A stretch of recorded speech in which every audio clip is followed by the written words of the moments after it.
Parkinson కు యశోదలో అధునాతన DBS చికిత్స హైదరాబాద్ హైటెక్ సిటీ యశోద హాస్పిటల్లో పార్కిన్సన్ బాధితులకు డీప్ బ్రెయిన్ స్టిమ్యులేషన్ ద్వారా వణుకు సమస్యకు సమర్థవంతమైన చికిత్స అందిస్తున్నట్లు వైద్యులు తెలిపారు. డాక్టర్ రాజేష్ అలుగులు నేతృత్వంలో విజయవంతమైన చికిత్స Yashoda hospital senior consultant neuro surgeon doctor Rajesh Alugula ఆధ్వర్యంలో ఈ చికిత్స విజయవంతంగా కొనసాగుతుందని, మందులు పనిచేయని దశలో డీబీఎస్ నుంచి పరిష్కారమని వెల్లడించారు. అశోక్ రెడ్డి సంగీతకు ఉపశమనం. హుజురాబాద్కు చెందిన అశోక్ రెడ్డి, కాజీపేట్కు చెందిన సంగీత లాంటి దీర్ఘకాలిక పార్కిన్సన్ బాధితులు ఈ శస్త్రచికిత్స తర్వాత గణనీయంగా కోలుకుని సాధారణ జీవితాన్ని చేరుకున్నారని ఆసుపత్రి వర్గాలు తెలిపాయి. అంటే సెపరేట్ చేయాలి. దేంతోటి? Parkinson's plus. ఒక డయాగ్నోసిస్ ఏమో పార్కిన్సన్స్, ఒకటేమో పార్కిన్సన్స్ ప్లస్. సో పార్కిన్సన్స్కే సర్జికల్ ట్రీట్మెంట్ ఉంది, పార్కిన్సన్స్ ప్లస్కి లేదు. Okay, atypical Parkinson's disease or Parkinson's plus అంటే వాళ్ళని వెతికి వాళ్ళకి నీకు సర్జరీ చెయ్యము అని చెప్తాం. ఎందుకంటే వాళ్ళకి సర్జరీ చేస్తే లాభం ఉండదు. అది ఏ టెస్ట్ ద్వారా, ఒక టెస్ట్ చేసేస్తే నిర్ధారణ అయిపోతుంది అని లేదు. అది పేషెంట్ని చూసి ఆయనకి ఏమేమి సిమ్టమ్స్ ఉన్నాయి, ఆమెకి ఏమేమి సైన్స్ ఉన్నాయి, అవంతా కూడా మెయిన్గా క్లినికల్ బేస్డ్ ఉంటుంది. మీకు రేడియో ఎంఆర్ఐ స్కానింగ్ అయినా పెట్ స్కానింగ్ అయినా కానీ డెఫినేటివ్ కాదు. స్కాన్ చేసుకొచ్చేసి మీకు పార్కిన్సన్స్ డిసీజ్ అయిపోతుంది అనేది కాదు. మెయిన్గా పేషెంట్ని చూడాలి, పేషెంట్ మాట్లాడాలి, పేషెంట్ని మందులు ఎఫెక్ట్ ఉన్నప్పుడు చూడాలి, మందులు ఎఫెక్ట్ లేనప్పుడు చూడాలి. ఇవన్నీ కూడా క్లినికల్ వర్క్. ఇమేజింగ్, స్కాన్స్, పెట్ స్కాను, ఎంఆర్ఐ స్కాను అవి డయాగ్నోస్టిక్ కాదు.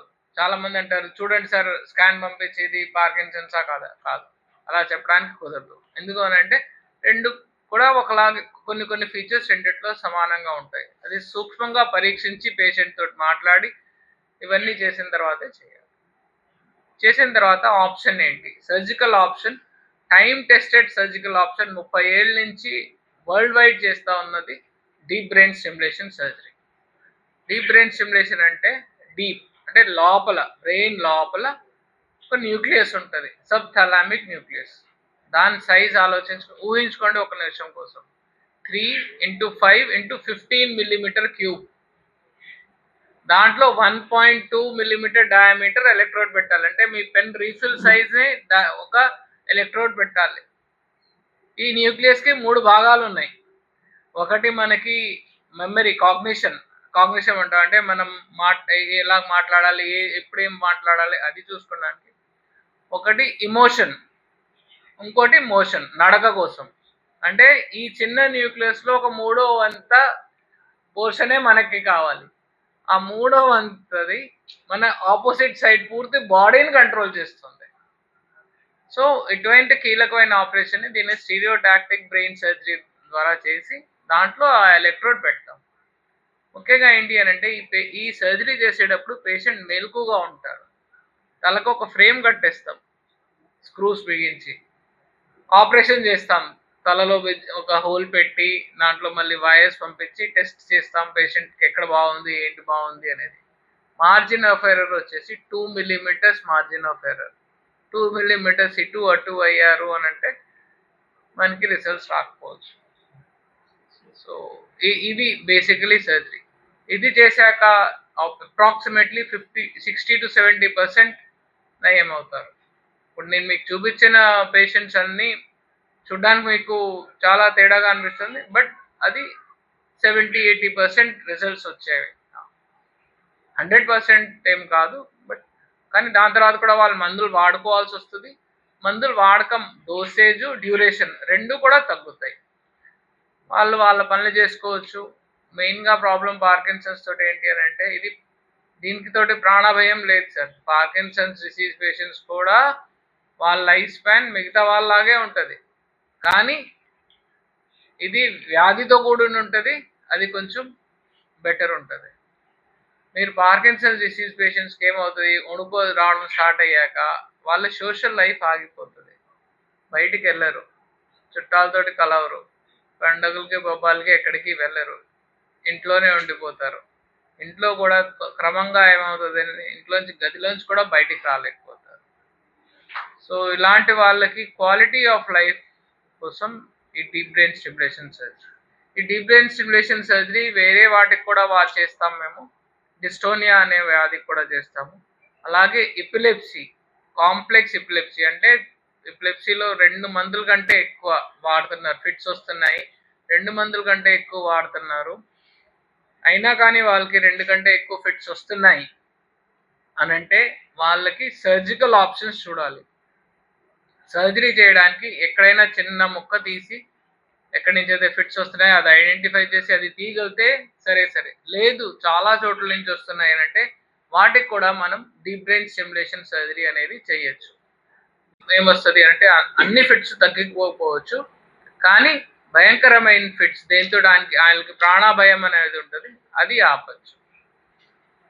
అలాగే మనం వేరే స్టిమ్యులేషన్ సర్జరీస్ కూడా ఉన్నాయి. అలా ఏంటంటే వేగల్ నర్వ్ స్టిమ్యులేషన్. ఇక్కడ ఒక నరం ఉంటుంది వేగల్ నర్వ్ అనేది, వేగస్ అనేది, దాన్ని కూడా స్టిమ్యులేట్ చేసి మనం ఫిట్స్ కోసం అనే దానికి వాడుకోవచ్చు. అలాగే స్పైనల్ కార్డ్ స్టిమ్యులేషన్, వెన్నుపాముకి స్టిమ్యులేషన్ చేసేది కూడా ఉంటాయి.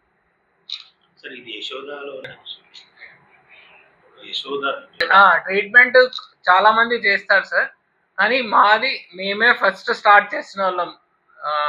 ఆంధ్ర తెలంగాణనే కాదు, ఆల్మోస్ట్ ఇండియాలోనే ఫస్ట్ ఫ్యూ సెంటర్స్ మేము. ఇండియాలో ఇప్పుడు దాకా సుమారుగా 12,000 కేసెస్ అయినాయి. ఆ 12 ఆల్ ఓవర్ ఇండియా చెప్తున్నా. ఎయిమ్స్ ఢిల్లీ, శ్రీ చిత్ర, నిమ్హాన్స్ ఇలాంటి కొంత పెద్ద సెంటర్స్. మేము చేసేవాళ్ళం, నిమ్స్లోనే స్టార్ట్ చేసి వచ్చిన వాళ్ళం. అప్పుడు చేసిన తర్వాత ఆల్ ఓవర్ ఇండియా 12,000 అయితే నా ఒక్కడివే 1000 కేసులు ఉన్నాయి. ఎందుకు అనంటే మేము రెగ్యులర్గా చేస్తూ ముందు ఈ సర్జరీ చేసేటప్పుడు ఉంటుంది, తక్కువ చిన్న వయసులో వచ్చింది అని అంటే జెనెటిక్ ప్రాబ్లం ఉంటుంది, అడల్ట్లో పెద్ద వయసులో వచ్చింది అని అంటే అది ఓల్డ్ ఏజ్, నార్మల్ మీరు మీ బాడీని ఎలా చూసుకున్నారో దాని ప్రకారంగా ఉంటుంది. ఖరీదు 15 lakhs నుంచి 32 lakhs దాకా ఉంటుంది. మీ బేసిక్ 5 years బ్యాటరీ పెడతాం కదా, మెయిన్గా దానిదే కాస్ట్ ఎక్కువ. 5 years బ్యాటరీ అనేది 15 lakhs దాకా అవుతుంది. అంటే మీరు మా హాస్పిటల్కి తీసుకురావాలంటే CMRF ఆంధ్ర గవర్నమెంట్ కూడా ఇస్తుంది. ఆంధ్ర గవర్నమెంట్ కూడా బాగానే, CMRF కూడా మంచి మొత్తాల్లోనే ఇస్తుంది. CMRF. సో మెయిన్గా పార్కిన్సన్స్ వ్యాధి ఒక టీమ్ ఎఫర్ట్ అండి. మెడికల్ స్పెషలిస్ట్ కావాలి, సర్జన్స్ కావాలి, క్లినికల్ రీసెర్చర్స్ కూడా కావాలి, క్లినికల్ స్పెషలిస్ట్స్ కూడా కావాలి. దేనికి అని అంటే మనము ఫస్ట్ నిర్ధారణ చేయాల్సింది ఏంటి, ఆఫ్ ఆన్ పార్కిన్సన్సా లేకపోతే పార్కిన్సన్స్ ప్లస్సా అనేది. దీనికి మీ ఇమేజింగ్స్ అవన్నీ ఏం పనికిరావు. మాది ఈ వ్యాధి మీదే మా దగ్గర 12 మంది స్పెషలిస్టు టీం లాగా వర్క్ చేస్తాం. ఇలాంటి అరుదైన చికిత్స యశోదా హాస్పిటల్, ఇంత పెద్ద టీం, ఇండియాలోనే అన్నిటికంటే పెద్ద టీం యశోదా హాస్పిటల్ హైటెక్ సిటీలో ఉంది. హాస్పిటల్ హైటెక్ సిటీలో డిప్యూటీ జనరల్ మేనేజర్గా పనిచేస్తున్నాను. ఆంధ్ర ఆపరేషన్స్కి ఇన్ఛార్జ్గా చేస్తున్నాను. ఇవాళ మన విలేకరి గ్రూప్ని ఇక్కడ రాజమండ్రిలో మంజీరా హోటల్కి పిలిచాను. మీ అందరినీ ఇక్కడికి విచ్చేయమనడానికి కారణం, మనతో పాటు డాక్టర్ రాజేష్ అలుగోలు గారు, clinical director, Parkinson's disease management and research centre Yashoda hospital Hitec సిటీలో న్యూరో సర్జన్గా పనిచేస్తున్నారు. సార్కి 20 years ప్లస్ ఎక్స్పీరియన్స్ ఉంది. పార్కిన్సన్స్ డిసీజ్ మేనేజ్మెంట్లో స్పెషలిస్ట్. ఇవాళ డాక్టర్ రాజేష్ అలుగోలు గారిని మీ అందరినీ ఉద్దేశించి మాట్లాడమని కోరుతున్నాను.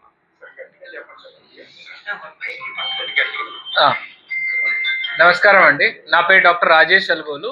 నేను senior consultant neuro surgeon, clinical director, Parkinson's disease and movement disorder research centre Yashoda hospital Hitec సిటీలో పనిచేస్తున్నాను.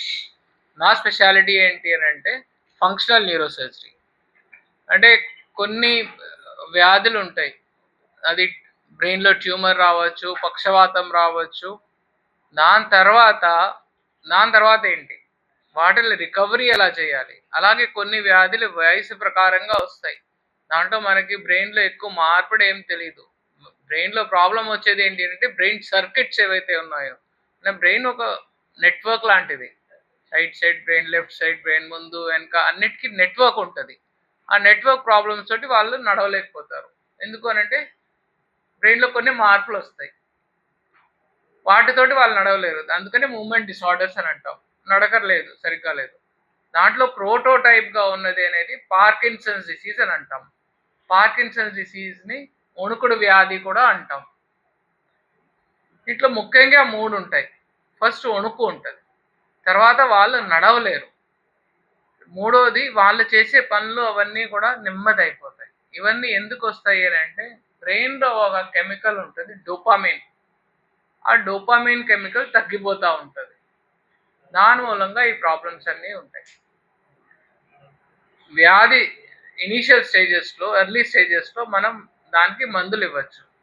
మెయిన్‌గా మందులేంటి అనంటే డోపామైన్‌ని రీప్లేస్ చేయడం. లేదు బ్రెయిన్‌లో లేదు కాబట్టి మనం బ్రెయిన్‌లో రీప్లేస్ చేస్తాం డోపామైన్. ఆ మెడిసిన్ పేరు సిండోపా. Different company పేర్స్‌తోటొస్తది. ఆ మందు ఇస్తాం. ఆ మందు ఇచ్చినప్పుడు ఫస్ట్ ఇనీషియల్ స్టేజెస్‌లో ఆ మందు పనిచేస్తది. అంటే 1970స్‌లో ఏదైతే ఇప్పుడు డిస్కవర్ చేశారో ఇట్ వాస్ ఎ మిరాకిల్. కానీ పోను మనకి దాని సైడ్ ఎఫెక్ట్స్ స్టార్ట్ అవుతాయి. ఒక 3, 4 ఇయర్స్ ఆ మెడిసిన్స్ మీద పేషెంట్ చాలా బాగా ఉంటారు. టాబ్లెట్ వేసుకుంటారు, పని చేస్తారు. టాబ్లెట్ వేసుకుంటారు, పని చేస్తారు. కానీ ఈ 3, 4 ఇయర్స్ తర్వాత ప్రాబ్లమ్స్ స్టార్ట్ అవుతాయి. ఏంటి అనంటే మెడిసిన్ ఇస్తే ఒకలాగుంటారు. మెడిసిన్ పవర్ ఉన్నంత వరకు ఒకలాగుంటది. మెడిసిన్ పవర్ అయిపోయాక కంప్లీట్‌లీ వేరేలాగుంటారు. ఓకే. మెడిసిన్ పవర్ ఉన్నప్పుడు ఉన్న స్టేజ్‌ని ఆన్ స్టేజ్ అంటాం. మెడిసిన్ పవర్ లేని స్టేజ్‌ని ఆఫ్ స్టేజ్ అంటాం. సో, ఈ వ్యత్యాసం అనేది పెరుగుతా ఉంటది. ఎందుకంటే వ్యాధి పెరుగుతోంది. ఈ మందిచ్చేది మనం రీప్లేస్‌మెంట్‌కైనా కానీ ఇది వ్యాధిని ఆపట్లేదు. వ్యాధి కొనసాగుతుంది. మనకి ఎలాగైతే జుట్టు తెల్లగాడం స్టార్ట్ అయితే కొనసాగుతానే ఉంటది. అలాగే ఈ వ్యాధి కూడా ఇలా కొనసాగుతానే ఉంటుంది. ఇప్పుడేం చేయాలి? పొద్దున ఒక టాబ్లెట్ వేసుకుంటే ఎఫెక్ట్ వస్తుంది.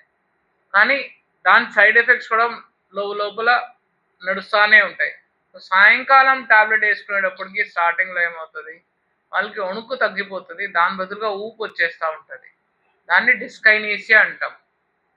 తర్వాత క్రమంగా ఆ టాబ్లెట్ ఎఫెక్ట్ కూడా ముందు 3, 4 గంటలు వచ్చేది. 2, 3 గంటలు, తర్వాత 1 గంట అలాగ రావడం స్టార్ట్ అవుతది.